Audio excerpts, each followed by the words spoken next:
Here's to hoping my screen doesn't crack if it falls out again. Hi, welcome to my channel. My name is Jessie and today I'm doing 22 in 2022, where I am telling you about 22 books already on my shelves that I would really like to get read at some point in 2022. 2021 has been a really good year reading wise, and I will go more into that in my 2021 book stats if I haven't already. I also know that I have bought far too many books this year, especially compared to the amount of books that I own and have read. There have been far too many times in 2021 where I've been stressed out because of school, or Rowan had heart surgery and I was like, well, I feel bad, I'm gonna buy myself some books to feel better. And then there's also been times where really great things have been going on and I bought books to celebrate.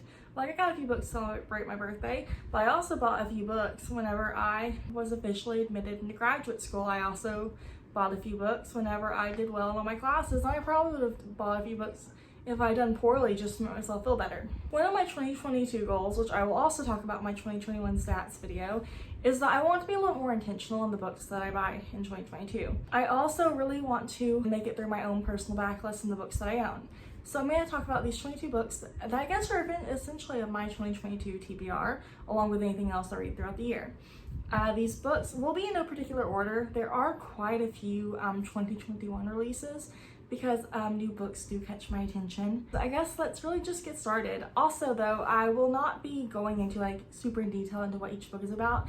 I think I'll be telling you like more so what I think the book's about and what drew me to the book, because if I take the time to read each summary, I know I'll be here all day, and there's a decent chance you will also be here all day if you choose to watch this entire video. Before I get started though, please take a moment to like this video and subscribe to my channel, by the way, if you're interested in finding more of my content a little more easily. First, I have This Poison Heart by Kaylee Bayron, and this book follows Bree, or Briseis. She has an affinity for plants. They just grow like crazy around her. She's able to make them grow like crazy. Her mom's own like a florist shop, and she inherits this house from her aunt Sorcery, who is her biological mom's sister, I think. And when she gets to the house, she somehow like becomes involved in like this apothecary business that may or may not be underground. And I believe this is actually part of a series, and the next book will be out in 2022. I have read a little bit of this before, but I picked it up at a bad time. I didn't get to finish it, and so I need to restart it and read it. But I'm interested to see where the story goes. I'm interested to see what Briseis is like as a character.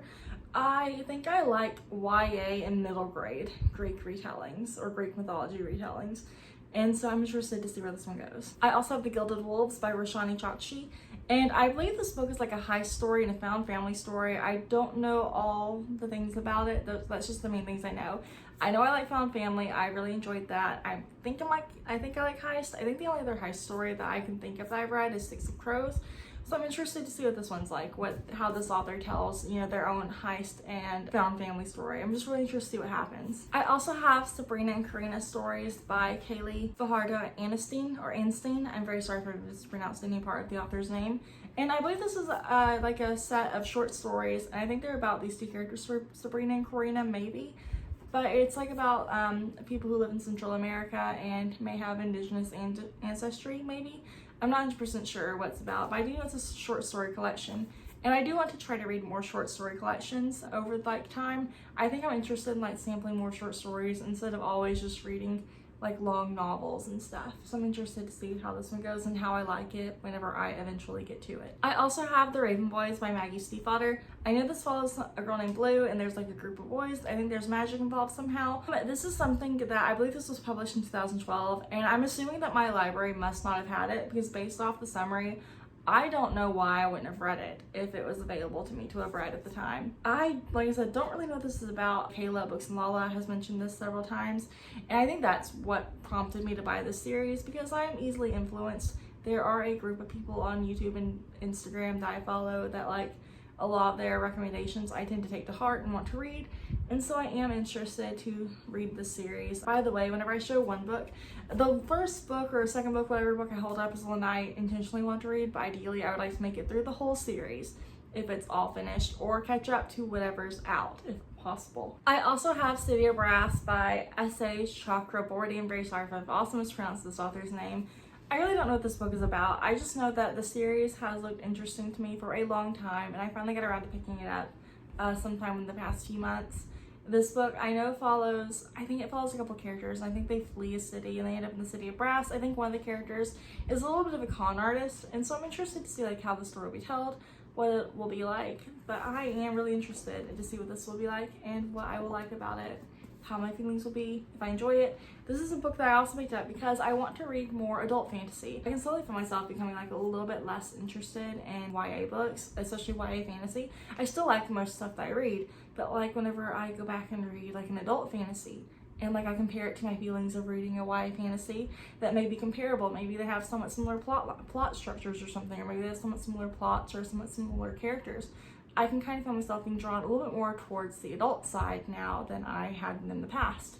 And so I want to explore more adult fantasy books, which is why I also want to try to read The Poppy War by Er Huang. This is another, I believe this is an adult fantasy book, and this is about an orphan who somehow ends up in a military school that is, I think, pretty elite, that orphans wouldn't typically get put into.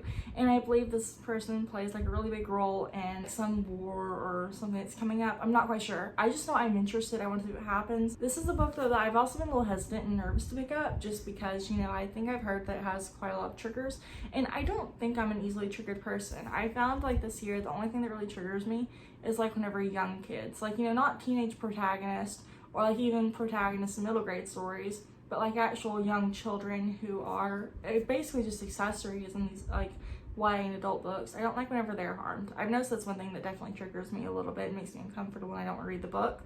But I have heard this book has quite a few triggers, and so I have been a little nervous to pick it up just because, you know, what if I find a new trigger I don't know about? But the only way I'll know is if I read it. I also have Black Sun by Rebecca Rowan. I do not know everything this book is about. I've read the summary at least once, and the main thing that stuck with me is Stowaway, who is nice and helpful, so they must be dangerous. I've heard mixed things on it recently though. Like around the time it first came out, I heard a lot of great things, put it on my TBR, and then within the past couple of weeks, I've heard like a little bit more mixed reviews. So I do still have high hopes though that I will enjoy this. I would also really like to get around to reading Midnight Sun by Stephanie Meyer. This book is basically, I think, first one or two Twilight books from like Edward's point of view, and it's more of Edward's backstory from his own perspective. And so I'm really interested in this one. I've been putting this one off since Christmas of 2020, which is whenever I received it, because I want to reread the original Twilight series first, but there are so many other new books in the world that I want to read that I've never read before. And so I keep putting off my reread of Twilight. So like unofficially, I'm going to reread Twilight in 2022 first. Next I have Sorcery of Thorns by Margaret Rogerson, and this is one of the first books I bought at the beginning of the pandemic. I ordered Sorcery of Thorns back in, I believe, March or April of 2020, and it's just on my bookshelf looking at me forever. I know that I loved The Enchantment of Ravens, so I have high hopes for this. Along the way though, I've also learned that the trope in this book is one that I'm surprisingly a lot more interested in than I ever thought I would be. This book, I believe, kind of has like the witch / witch hunter falling in love trope, but in this particular case, I don't know which is which. That's like the main thing I know about this book. Like it's like it's an enemies to lovers YA fantasy, so I'm interested. I want to see what's gonna happen. It's also a standalone, which is kind of nice, but like sometimes standalone YA fantasies feel incomplete and I want more, but sometimes when you keep reading, it doesn't stay as good. But I am interested to see how this one goes. I also have Crave by Tracy Wolff, and I kind of mostly picked this one up because the cover vaguely reminded me of Twilight. I think somehow the main character is a human who ends up at a school for monsters. I'm not sure how that happens, I'm not sure how it's gonna go, but I'm interested. I want to see how it goes, but I've been putting it off because it's kind of a big book. I also have the second book. It's also a pretty big book, and I have seen the third book at stores several times. I've almost picked it up several times, so I keep telling myself I have to read the first two books first because it's another big book. So part of me just wants to read all the books, and because of that, I'm now more interested in middle grade than I was whenever I was at the age to read middle grade. And that is part of how I ended up picking up Amari and the Night Brothers by B.B. Alston. Jess Owens has also hyped up this book all year, so like they were another big part of what made me pick this book up. But this book follows Amari, and her brother's gone missing, and she seems to be the only one who's like holding out hope that he can be found. And somehow she ends up at the special school, and I think she kind of, while she's there, gets the tools to figure out how to find her brother. And so I'm interested to see where that will go. And I believe the second book comes out in January or February of 2022. I also have Patron Saints of Nothing by Randy Rebay, and I think I've been putting this book off just because it's kind of a serious topic. It feels like it's going to be a heavy YA read, like a heavy contemporary YA read, which I haven't really been in the mood for lately. Lately I've been more into fantasy and also just more into like romance and stuff that's gonna, you know, the fantasy isn't guaranteed to have happy endings, but like all the contemporary books that I've read recently, I've been wanting them to have pretty much guaranteed happy endings. And so that's kind of why I've been putting this book off, because it just feels like it's gonna be heavy and introspective and stuff. But this book follows a guy who just graduated high school. He's planning on having a pretty nice, relaxing summer. And then he finds out that his cousin died, and he kind of finds out that he may or may not have somehow managed to play a role in his cousin's death, because his cousin lives in one of the countries that has a really strong drug policy and is really strict about their drug policies and drug laws and stuff. And so I'm interested to see where this one goes. All right, I'm very sorry if the angle and everything is quite a bit different. I just spent like 5 or 10 minutes trying to readjust my phone because it kept popping out of the tripod thing. I took my case off. Here's to hoping my screen doesn't crack if it falls out again. The next book I have is The Happy Ever After playlist by Abby Jimenez. And this is another one that like, I want to be happy, lighthearted, and go lucky, but I don't think it's gonna be. But I also want to get it read because I own it and it's taking up space on my shelf and I don't want to just get rid of it. This book follows Sloane in the aftermath of her fiance's death, and she ends up finding this dog, and when she finds the dog, she and the dog's owner connect while she ends up, like, I guess, unofficially babysitting the dog or dog sitting, and they form a connection. I've been hesitant to pick up this book because the first Abby Jimenez book I read made me so mad, because by the time I got to the end of that book, like within the last third or last quarter, I realized that that entire first book, The Friend Zone, literally just felt like a setup for this book. It didn't really feel like it was really and truly its own story. It, like, yeah, it was kind of its own story, but the only reason it even existed was to set up Sloane's backstory, which did kind of frustrate me and kind of annoyed me. But at the same time, I also want to get this read. I do think I've heard pretty mixed opinions about this book, so like I don't have the highest hopes, but I'm still hopeful I'll like it. But if not, I'm just gonna go ahead and like unhaul the entire series. But I want to get this one read so I know what to do with it. I also have Blood Like Magic by Lizelle Sandberry, and this book follows a girl who, her family is magic. They all have magic. I don't know quite how their magic works, but in order to really keep her magic, I think she has to pass a test, and her particular test is that she has to kill the person she falls in love with. And so that just was enough to catch my interest. Also, this is, I believe, a series. I don't know if it's a duology, trilogy, or what, but I believe the second book comes out in 2022. And so I'm interested to see what this book will be like, what it's about, what's going to happen. And so I need to get it read. Also, if I keep saying, like, you know, talking about 2022 like it hasn't happened yet, that's because at the time I'm filming it hasn't, and I'm not quite sure when this video will be going up. I also have The Merciful Crow by Margaret Owen. I have absolutely no idea what it's about. I just know that I picked up this book whenever Chris took me book shopping for my birthday in 2020, and it was like our first time getting to really go out, like all that whole year, like since, you know, March, whenever everything shut down for the first time and only time. I have a renewed interest in this book since Margaret Owen's newest book came out. I think it's like Little Thieves or something, I'm not quite sure. But I want to read this one before I read that, because for some reason I have it in my head that when able to, or whenever the opportunity arises, I like to read books in publication order, even if there's no real reason to. I also have The Rose and the Dagger by Renee Audier, and this is the second book to The Wrath and the Dawn. I loved The Wrath and the Dawn when I read it, and this book kind of picks up after that book. The female protagonist, I'm assuming, has been rescued by her family, and then the curse may or may not be going on, because there was some type of curse that was going on in the first book. Unofficially, the first book is on my 2022 TBR, just because I think I'm going to need to reread it in order to get the best experience with this book, because I believe I read The Rose and the Dagger in fall of 2020. So it's been a while, so I'll need to, like, you know, refresh myself. But I am interested in this book, and I do really hope that I like it as much as I liked the first book. I also have Beast of Prey by Iana Gray, and this book was honestly just a cover buy. I thought the cover, I don't know if you can see it with the glare, but I thought the cover was so pretty. Like, it just really caught my attention. I like the contrast of, like, you know, the bright plants on the dark background. I also happened to follow the author on Instagram. I thought her personality was interesting, like her posts and everything she shared was interesting, and decided that I wanted to read this book. So I'm going to go into this one with no real idea what's going on, and sometimes that's good and sometimes that's bad, so we'll see what happens as the year goes on. I also have The Henna Artist by Alka Joshi. In this particular book, the main character is forced into an arranged marriage. I believe her husband is abusive. She runs away to the city and is a henna artist that so many people tell all their stories to, and then at some point her husband and his new wife show up. Those are the main things I know about this book off the top of my head. Apparently, I believe this might be a series, or at least there's a companion book. And so I'm interested to see where this one goes, what's going to happen. This has made it onto my TBR, I believe at least twice in 2021, but I never got around to it.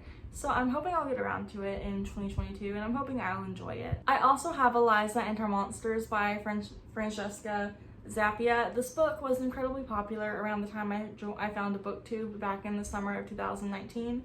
And so I bought it because of that. It was so like popular, people were talking about it all the time. And I remember trying to read it, I think in January of 2020, and I ended up DNFing it. I just couldn't get into it at the time. I don't know what it was about the book, I just wasn't enjoying it.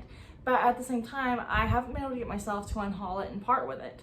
So I do really need to try to read it in 2021, and hopefully I will like it, and hopefully I will have a good time with it. I also have People We Meet on Vacation by Emily Henry.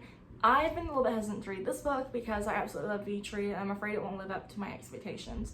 But this book follows two characters. They were best friends for several years, and they went on vacation together every year. And then a few years prior, they had like a falling out, and it's a couple years later, they're giving it another try, and I think they somehow end up falling in love or like developing feelings on the trip. I'm not quite sure. I'm interested, and I'm really hoping I will like this book. Next, I have Kingdom of the Wicked by Kyrie Maniscalco. I picked up this book whenever I was hearing so many great things about it and hearing just all these good things about it, and then like right when I bought it, I started to hear like more and more mixed reviews and people like kind of saying like more negative things about it or things they didn't like. I've been nervous to read it ever since then, but I know this book follows, I think, two sisters, and I don't know the time period or anything, but I believe they're in Italy. I think one of them ends up dying and the other one investigates her death, or someone important to them dies, and one of them investigates the person's death. I want to get this read so I know if I need to buy the next book or if I need to unhaul it or what needs to be done. So that's why I want to read this one. The last book I have is The Spanish Love Deception by Elena Armas. I believe this book is an enemies to lovers, a workplace romance with a vacation element. I don't know if it's fake dating or not. I believe the main characters end up like in Spain together for a wedding, and feelings develop. Anyways, though, that is it for my 22 in 2022. This is like my unofficial 2022 TBR. These are all the books that I would ideally really like to get read in 2022. I might vlog some of them, I might not. I would say that the best place to keep up with what I'm currently reading, what my most recent thoughts are as I come up with them, would definitely be Instagram if you're interested in any of that, like my thoughts as I'm reading books, as I'm like going along with my day and stuff. But anyways, what are some books that you really want to get to in 2022? Thank you so much for taking the time to watch this video, and I'll talk to you later. Bye.